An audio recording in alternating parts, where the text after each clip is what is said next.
10/2019/001. Atas nama Elsa Purba dengan NIM 10/2019/001. Saya Desnata Ekariani Zega dengan NIM 10/2019/012. Saya Vita Eskandar Siombing dengan NIM 10/2019/013. Dalam video kami kali ini, Kami akan menjelaskan mengenai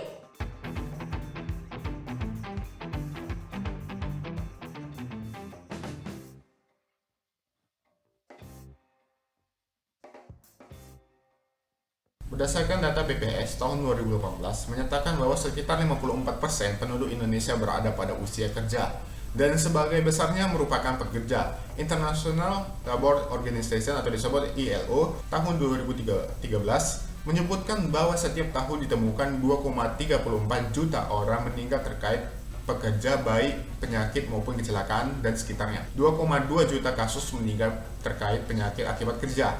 Menurut kajian WHO, menunjukkan bahaya di tempat kerja merupakan penyebab atau memberikan kontribusi bagi kematian dini jutaan orang di seluruh dunia dan mengakibatkan penyakit serta kecacatan bagi lebih dari ratusan setiap orang per tahunnya. Dari 2,2 juta kematian per tahun, 8.000 orang diantaranya disebabkan faktor resiko di tempat kerja. Setiap bahan kimia, kardiogenik, partikulat ada berada di udara, risiko ergonomik, penyakit HIV atau AIDS, dan TBC.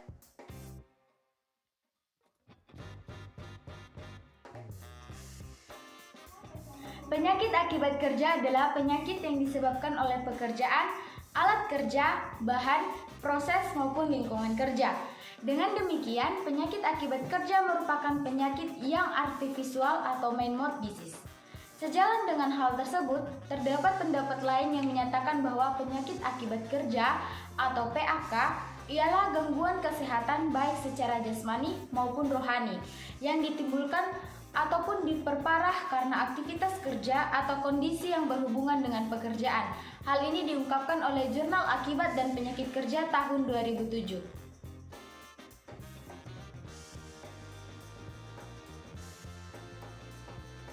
ada beberapa faktor yang dapat terjadi akibatnya penyakit akibat kerja. Di antaranya itu yang pertama, golongan fisik. Kemudian yang kedua ialah golongan kimia. Yang ketiga ialah golongan infeksi. Yang keempat adalah golongan fisiologi. Dan yang kelima ialah golongan mental.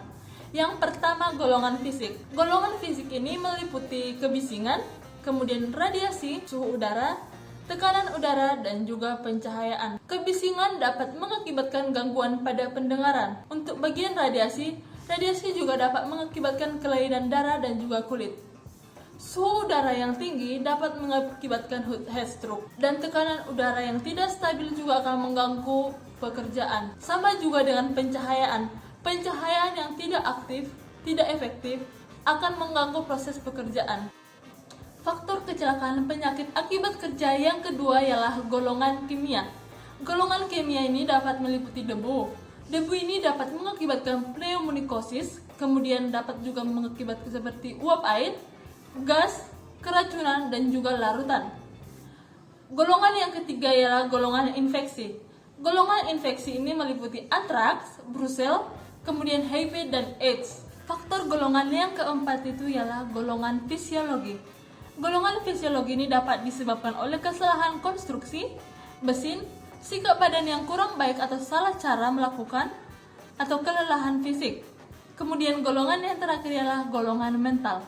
Golongan mental ini dapat disebabkan oleh hubungan kerja yang tidak baik atau keadaan pekerjaan yang monoton, sehingga menyebabkan kebosanan. Ini kami kutip berdasarkan Jurnal Ogasawara tahun 2008.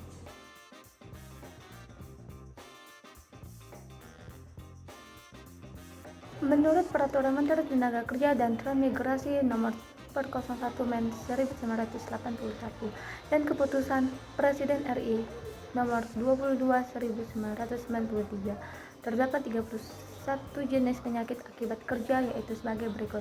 Yang pertama, pneumoconiosis yang disebabkan oleh debu mineral, pembentukan jaringan parut atau silikosis, antrakosilicosis, asbestosis, dan silikotuberkulosis. tuberkulosis, yang silikosisnya merupakan faktor utama penyebab cacat atau kematian.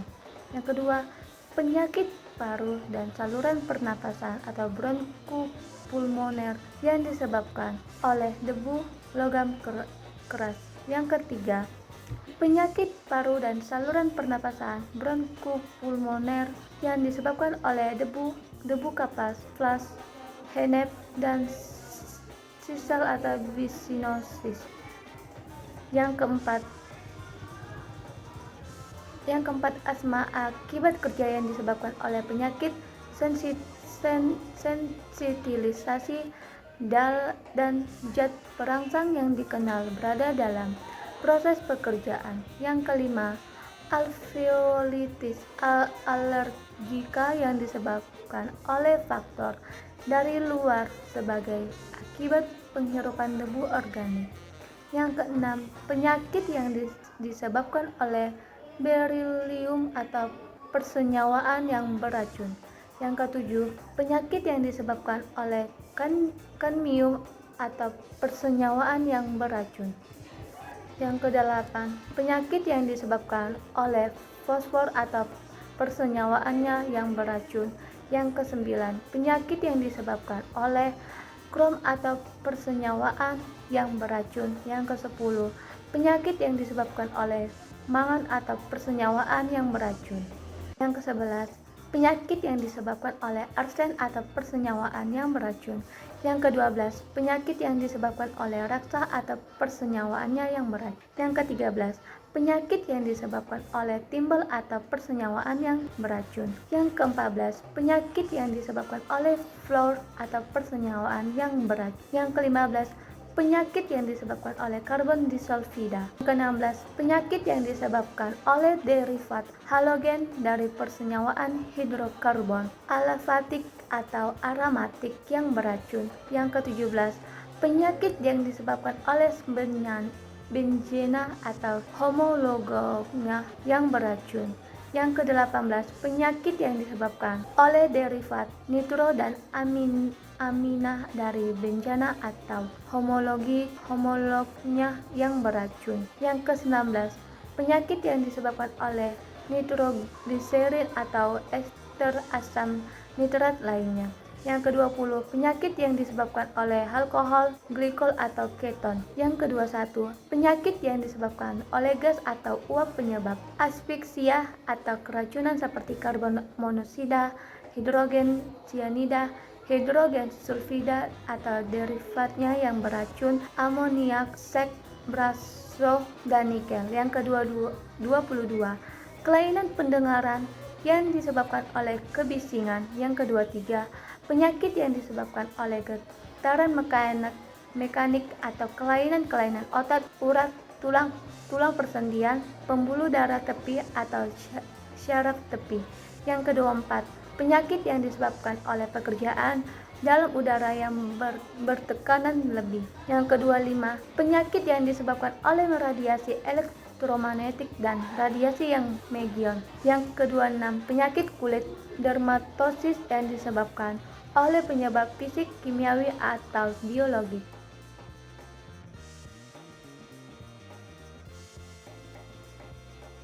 Pencegahan yang dapat dilakukan untuk penyakit akibat kerja adalah dilakukan penerapan konsep 5 tingkat pencegahan penyakit atau disebut 5 Levels of Prevention Health pada penyakit akibat kerja, yakni yang pertama meningkatkan kesehatan kerja, yang kedua perlindungan khusus, yang ketiga diagnosis, yang keempat membatasi kemungkinan cacat, yang kelima pemulihan kesehatan.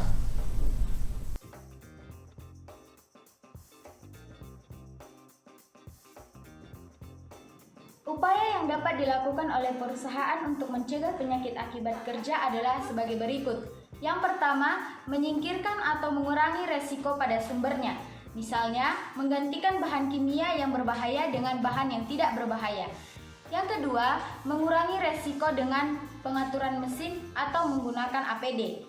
Yang ketiga, menetapkan prosedur kerja secara aman untuk mengurangi resiko lebih lanjut. Yang keempat, menyediakan, memakai, dan merawat APD. Hal ini diungkapkan oleh jurnal Ogasawara tahun 2008.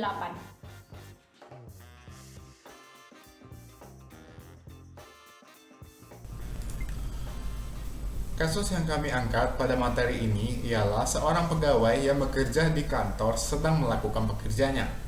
Akan tetapi saat bekerja, pegawai tersebut merasa sering kelelahan dan posisi duduk yang tidak nyaman, serta pegawai tersebut sering mengeluh rasa sakit di bagian punggung saat duduk. Dari kasus di atas yang kami lakukan untuk pencegahan adanya penyakit akibat kerja adalah: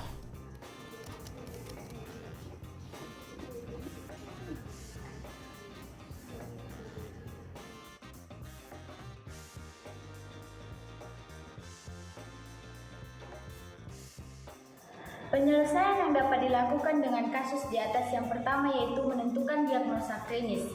Diagnosis klinis harus dapat ditegakkan terlebih dahulu dengan memanfaatkan fasilitas-fasilitas penunjang yang ada, seperti umumnya dilakukan untuk mendiagnosis suatu penyakit.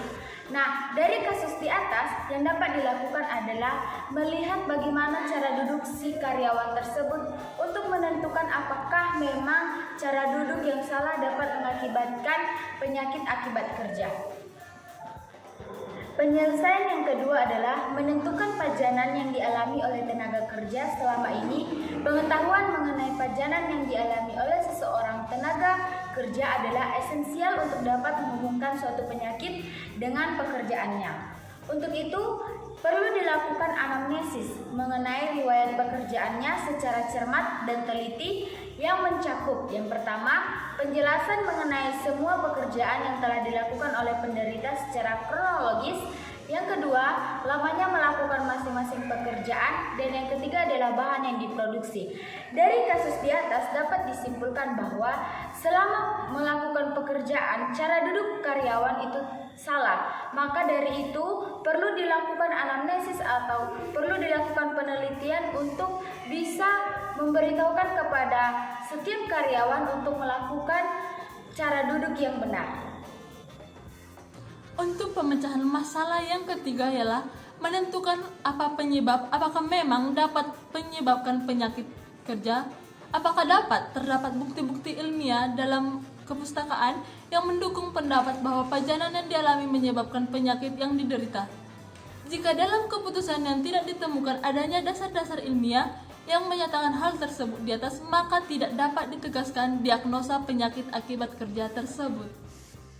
Yang keempat, menentukan apakah jumlah penyebab yang dialami cukup besar untuk dapat mengakibatkan penyakit tersebut.